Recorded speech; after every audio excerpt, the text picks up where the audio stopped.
Okay, grade 6s, welcome to practical activity 2 on page 118. Today's practical has got to do with settling. So settling is another method that we use to separate solubles, insolubles, water, anything like that, to separate substances. So our investigation today is to find out if an insoluble substance can be separated from a mixture through settling.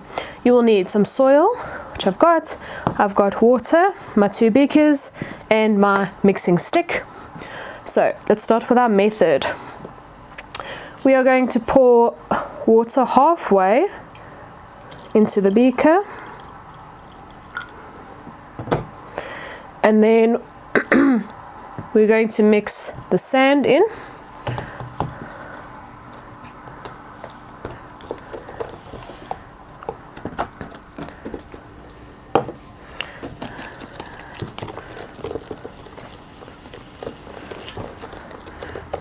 And give it a good stir.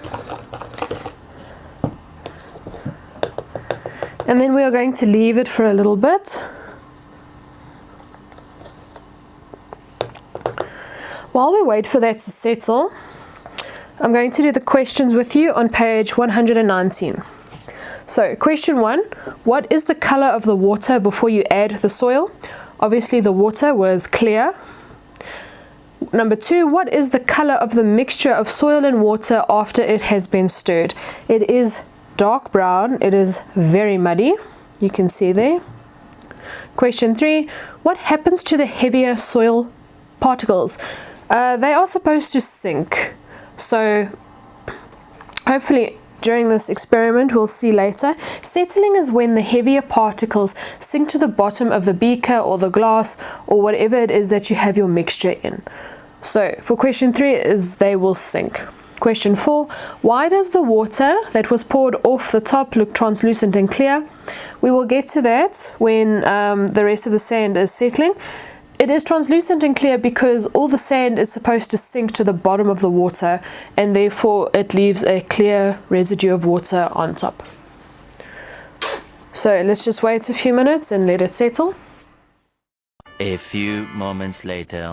So you can see that the settling has taken place. The heavier particles of the sand have settled along the bottom, and the top of the water is getting clearer. If I leave this to stand for a good couple of hours, I think the top of the water will be very, very clear. But for the moment, you can see the clarity of the water on top. Okay, so guys, we're going to start with the number 4 on our method. Carefully pour the water at the top into the next beaker. This is also known as decanting, which is also a form of separation. So at the moment, we've got our settling done in the beaker, and now we're just going to pour.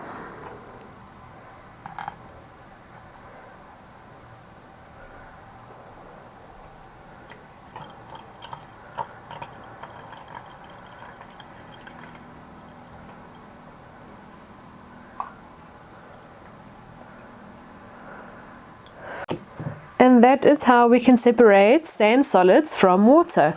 The water is not very clear, but there's no mud in it. And you can see the heavy sand particles, and the mud is actually left in the other beaker because it was so heavy, it settled on the bottom. So we've already done the questions, guys. I will make another video for the next experiment, and have a good weekend.